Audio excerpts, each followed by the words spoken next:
अन्नदाता, पग पग पर है संग तुम्हारे अन्नदाता।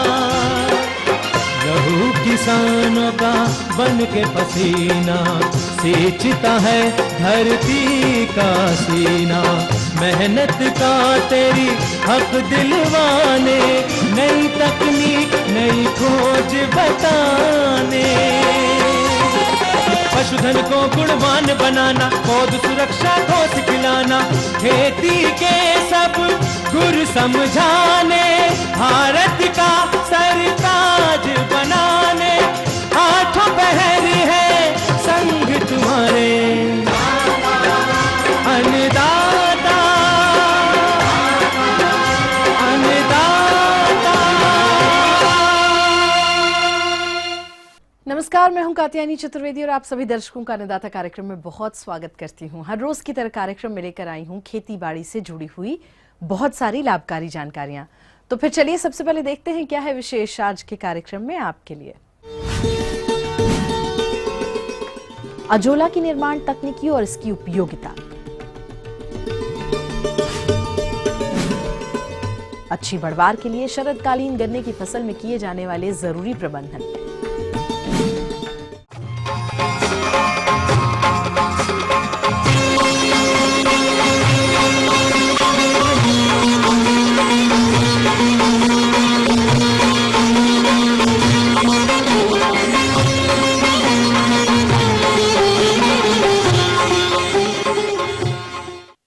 प्रदेश के बहुत सारे किसान भाई पशुपालन व्यवसाय से जुड़े हैं और व्यवसाय में लगभग 70% लागत केवल पशुओं के आहार पर ही खर्च होती है। ऐसे में पशुओं के आहार में अजोला को सम्मिलित कर उन्हें सस्ता और पौष्टिक आहार दे सकते हैं। तो किसान भाइयों, आप अजोला निर्माण कैसे करें और इसे अपने पशुओं को खिलाएं कैसे, इस बारे में अपने विचार बता रहे हैं कृषि विज्ञान केंद्र जिला कटिहार के डॉक्टर रमाकांत। प्रकृति में बहुत सारे पौधे पाए जाते हैं, जिसमें ये एक जलीय पौधा जो प्रकृति का एक बहुत बड़ा उपहार है हमारे किसानों के लिए।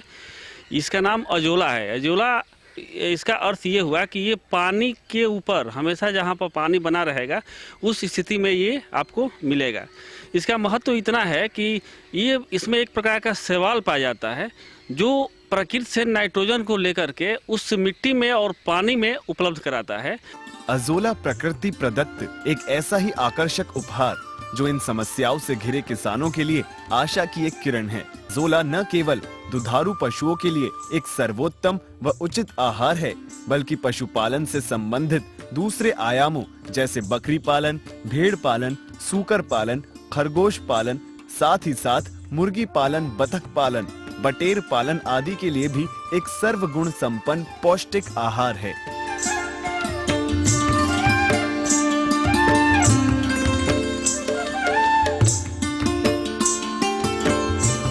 अजोला धान की खेती में हरी खाद के रूप में भूमि की उर्वरता बढ़ाने के लिए प्रयोग में लाया जा रहा है।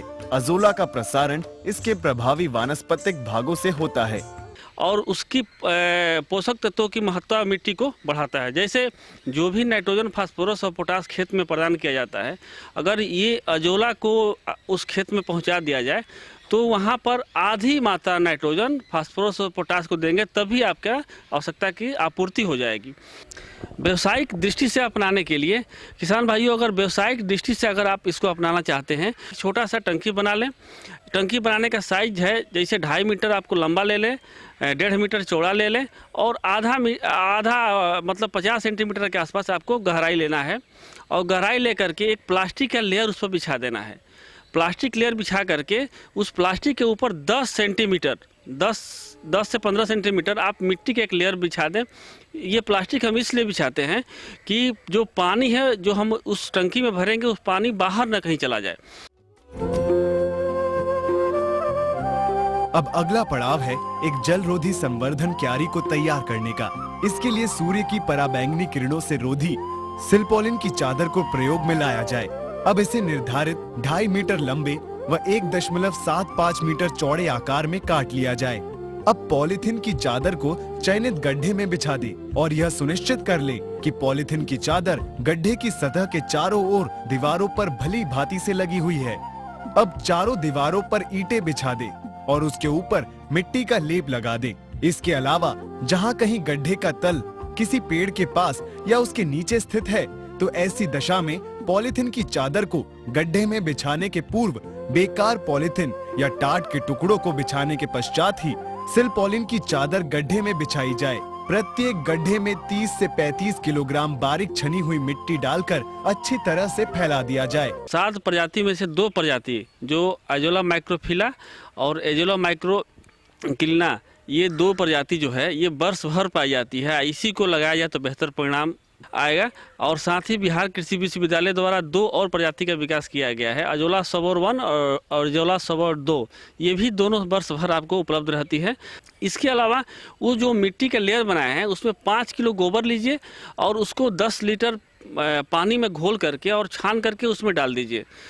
उसके बाद ये अजोला जो आप लेकर के आए हैं उसको उसमें डालिए।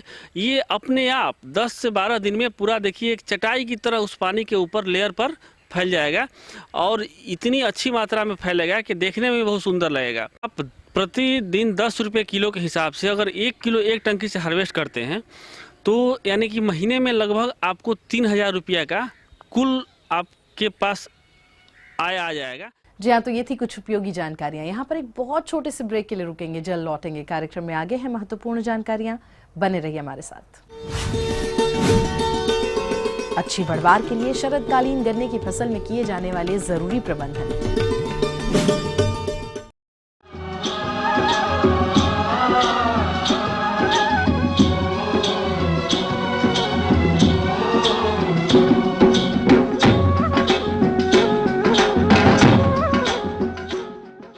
ब्रेक के बाद आप सभी दर्शकों का स्वागत है अन्नदाता कार्यक्रम में। अब रुख करते हैं अपनी अगली कड़ी की ओर।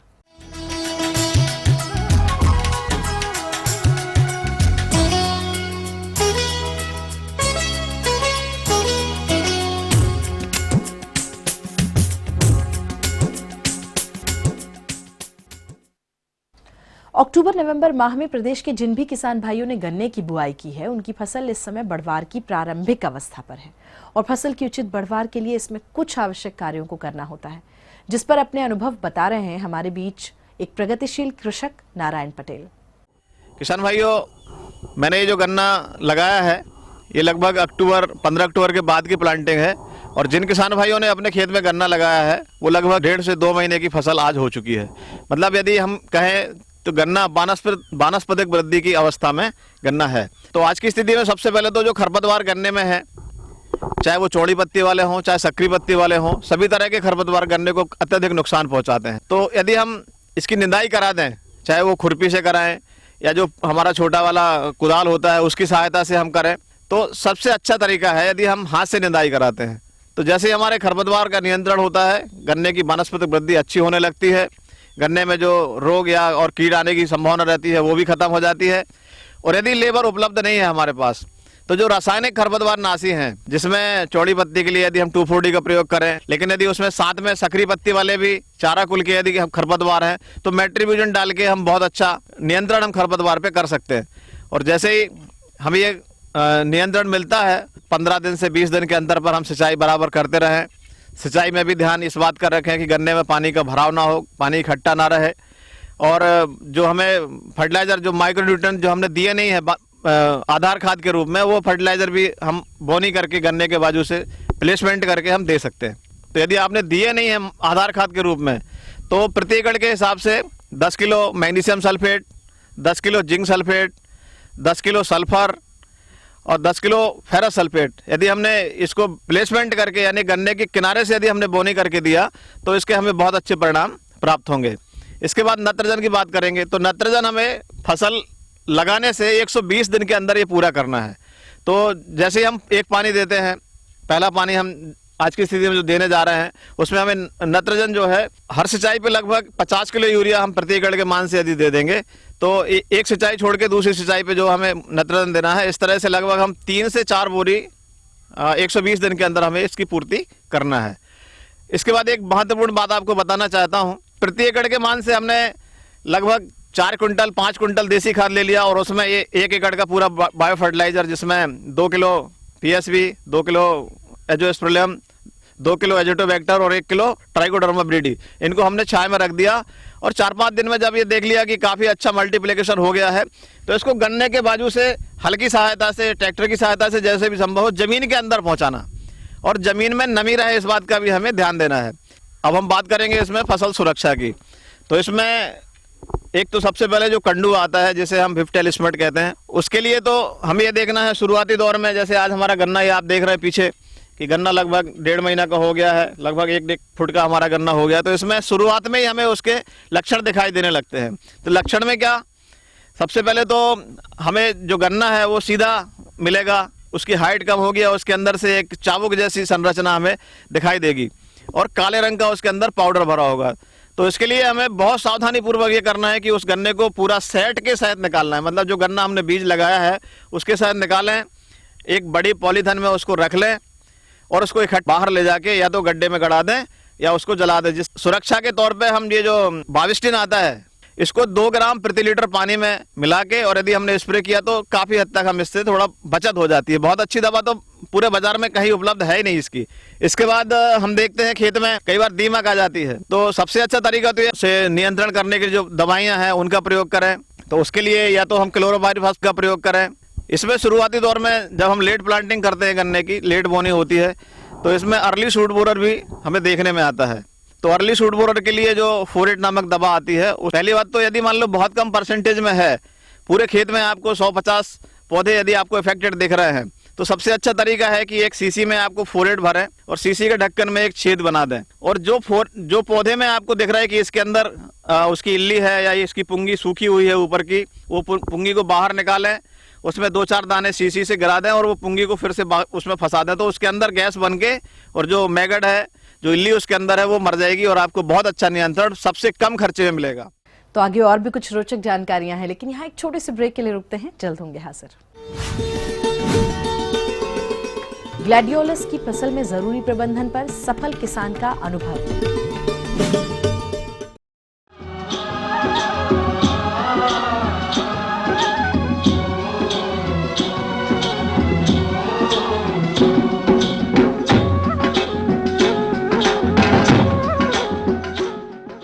ब्रेक के बाद आपका एक बार फिर से बहुत स्वागत है अन्नदाता कार्यक्रम में। बढ़ते हैं अपनी अगली प्रस्तुति की ओर।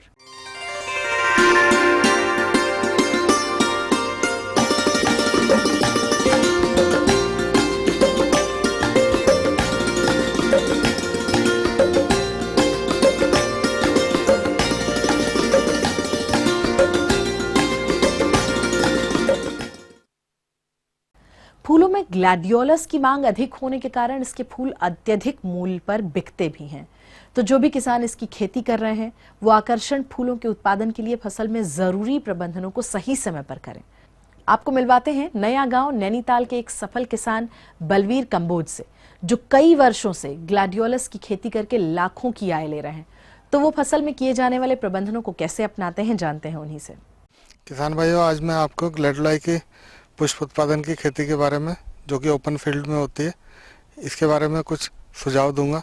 अभी जो हम लोगों ने ग्लैडियोलाई लगाया हुआ है अक्टूबर-नवंबर में, वो उगकर ज़मीन से बाहर आ गया है। अभी सिंचाई प्रबंधन उसका करना है।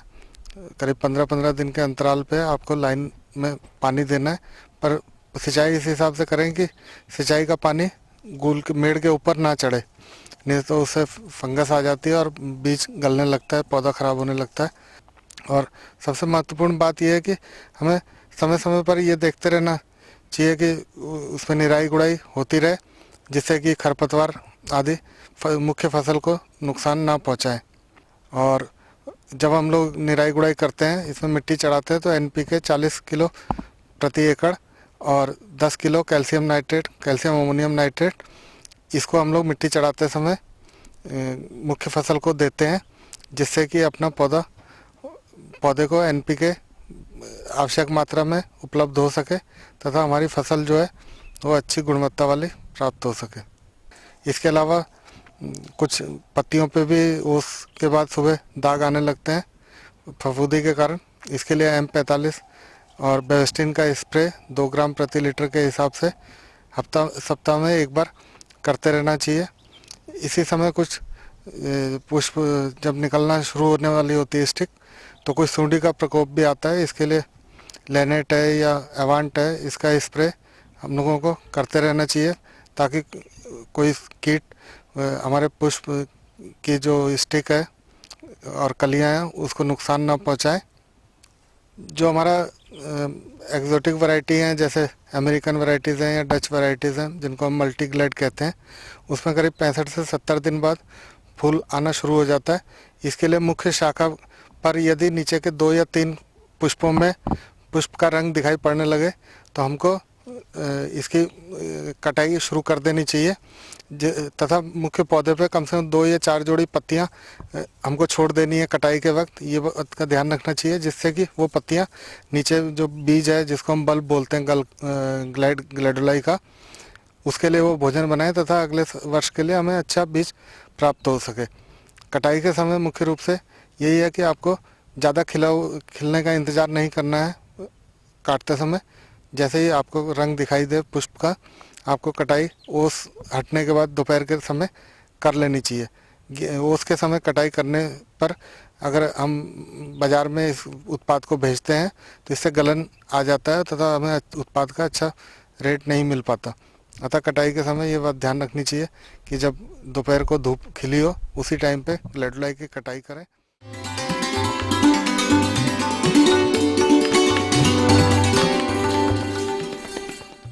तो अन्नदाता हेल्पलाइन निःशुल्क फोन संपर्क सेवा के माध्यम से आपके द्वारा पूछी गई समस्याओं में से 1 या 2 महत्वपूर्ण समस्याओं को हम अपने कार्यक्रम में जरूर शामिल करते हैं और इसी के तहत आज की चयनित समस्या और उसका जवाब इस प्रकार है। आज हमने जिस प्रश्न को कार्यक्रम में शामिल किया है उसे पूछा है जिला मधुबनी के कृषक केशव कुमार ने। यह पपीते के बाग में प्रबंधन कार्यों पर जानकारी चाहते हैं। तो केशव कुमार जी, आपकी जानकारी हेतु प्रस्तुत है कार्यक्रम का यह अंश। तो सर्दियों में जो पाला पड़ता है उससे बचने के लिए किसान भाइयों को हम यही बताना चाहेंगे कि इसका जो सबसे अच्छा उपाय है, एक तो इसमें लाइट इरिगेशन यानी हल्का पानी देते रहें, हर 10-15 दिन पे इसमें पानी देते रहें खेत में। तो उससे जो पाले से होने वाला नुकसान है वो बहुत ज्यादा हद तक इसको कम किया जा सकता है। दूसरा, खेत के अंदर धुआं कर दिया जाए तो जिससे कि क्या होगा, जो सीधा पाला पड़ता है वो पेड़ के पत्तों पे सीधा नहीं पड़ेगा, जिससे इससे होने वाले नुकसान से इसको बचाया जा सकता है। अगर आपके पौधे छोटे हैं तो उन छोटे पौधों को पाले से बचाने के लिए जो पॉलीथीन होती है, ट्रांसप्लांट पॉलीथीन, वो लेकर के उसको ऊपर से ढक देना चाहिए, जिससे सीधे पाले से होने वाला जो उसको नुकसान है उससे वो बच सकता है। और उसके बाद उसको हल्की हल्की इरिगेशन देते रहें। तो इससे जो भी इसमें पाले से जो भी नुकसान होता है उससे बहुत हद तक, काफी हद तक किसान भाई अपने खेत को बचा सकते हैं। और इसके बाद जब ये हमारा जो है फरवरी मार्च तक इसको ढके रहने देना चाहिए और जैसे ही थोड़ा सा टेम्परेचर बढ़ने लगता है उसी समय उनकी पॉलीथीन्स को हटा देना चाहिए। हटाने के बाद उसमें जो पहली खुराक होती है फर्टिलाइजर की या जो खाद उर्वरक डालना है, वो चौथे महीने में जब उसमें हल्के हल्के फूल आने स्टार्ट हो जाते हैं, नर और मादा की पहचान हो जाती है, उसके बाद उसमें खाद और उर्वरक जैसे या तो आप इफ्को का एनपीके सॉल्यूशन मिक्सचर आता है वो ले लीजिए, या फिर यूरिया, पोटास और डीएपी, इनको तीनों को एक इक्वल अमाउंट में 1:1 में अनुपात में मिला के और उस मिक्सचर में से 100 ग्राम प्रति पौधा, उसको पौधे के 6-7 सेंटीमीटर दूरी पे गोलाई में रिज बना के उसमें बुरक के और फिर साइड से मिट्टी चढ़ा देनी चाहिए और उसके बाद हल्का हल्का इरिगेशन उसको देता रहना चाहिए। ये खाद और उर्वरक की मात्रा उनको जो है 1-1 महीने के अंतराल पे, अगर उन्होंने 5वें महीने पे डाला है तो फिर उसके बाद 6ठे महीने में, फिर उसके बाद 7वें महीने में डाल के और 3 बार, ये एक बार एनुअल पूरी फसल में 3 बार उनको खाद की और उर्वरक देने चाहिए। उसके बाद हल्का हल्का इरिगेशन देना चाहिए। पपीता की खेती में मोस्टली वैसे तो कोई रोग आता नहीं है, फिर भी इसमें सबसे बड़ी जो समस्या है वो PRSV वायरस की होती है, जो कि ये कीटों के द्वारा जो है वो फैलता है। तो उससे बचाव करने के लिए हम उनको यही एक सलाह देना चाहते हैं कि किसान भाई अपने खेत को बिल्कुल साफ रखें और टाइम टू टाइम उसका निकाई करते रहें, खरपतवार हटाते रहें। अगर फिर भी कहीं आ रहा है तो उस रोग जनित पौधे को काट के और जड़ सहित काट के उसको खेत से बाहर मिट्टी में दबा देना चाहिए। और उसके बाद कोई भी कीटनाशक जैसे कि आपका डाइमिथियोट है उसको लेकर के और उसका 2 ml प्रति लीटर पानी में मिला के उसका स्प्रे कर दें। तो उससे होने वाला जो भी स्प्रेड होगा, जो भी उस वायरस को स्प्रेड करता है कीट, वो दूसरे पौधे पे नहीं बैठेगा और उससे काफी हद तक खेत को वायरस जनित से रोग से बचाया जा सकता है। इसके अलावा हमारे यहाँ कुछ किसानों की एक समस्या रही है, जो कि हम आजकल रिसेंटली हम देख रहे हैं कि इसमें जड़ गलन एक समस्या आ रही है, जिसकी वजह से एकाएक पेड़ जो है वो गिर जाता है और सूख करके पूरा मर जाता है पौधा और पूरा बागान उसमें प्रभावित होता है। तो उसके लिए हम आपको बताना चाहते हैं कि किसान भाई, उसके लिए एक दवा है, फफूंदनाशक एक दवा है जिसको प्रोपिकेनाजोल बोलते हैं। उसका 1 ml प्रति लीटर पानी मिला के और उसके प्रति पौधा उसकी जड़ में उसको देना होता है। उसमें देने के बाद अगर पौधा उसकी प्रारंभिक अवस्था में है, अगर जड़ गलन की प्रारंभिक अवस्था में है तो वो रिकवर कर जाता है, अदरवाइज वो दूसरे एक पेड़ से दूसरे पेड़ में वो स्प्रेड होता रहता है।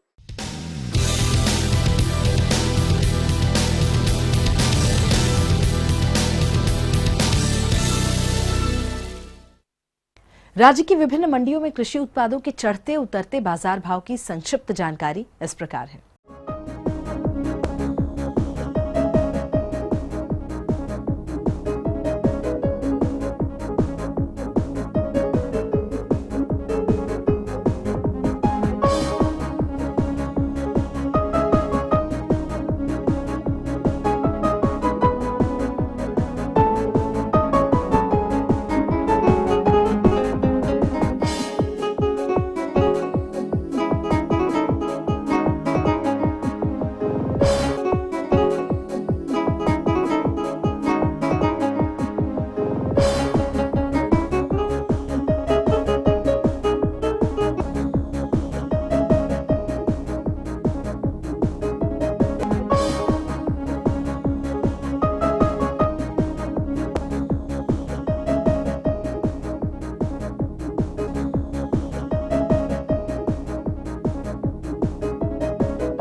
और चलिए अब देखते हैं कल दिखाए जाने वाले कार्यक्रम की मुख्य झलकियां। बैंगन और गोभी की अंतर्वर्गीय फसल में किए जाने वाले आवश्यक कार्य। चना की अच्छी उपज हेतु फसल में फली छेदक कीट का समेकित नियंत्रण।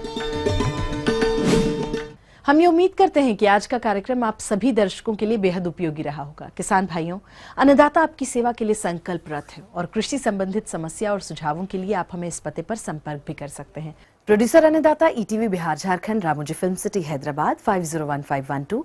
साथ ही आप हमें ईमेल भी कर सकते हैं। हमारा ईमेल एड्रेस है annadatabihar@etv.co.in। और इसके अतिरिक्त आप हमें निःशुल्क हेल्पलाइन नंबर 180010845999 पर सोमवार से शनिवार के बीच में सुबह 10 बजे से शाम 4 बजे के बीच कभी भी संपर्क कर सकते हैं।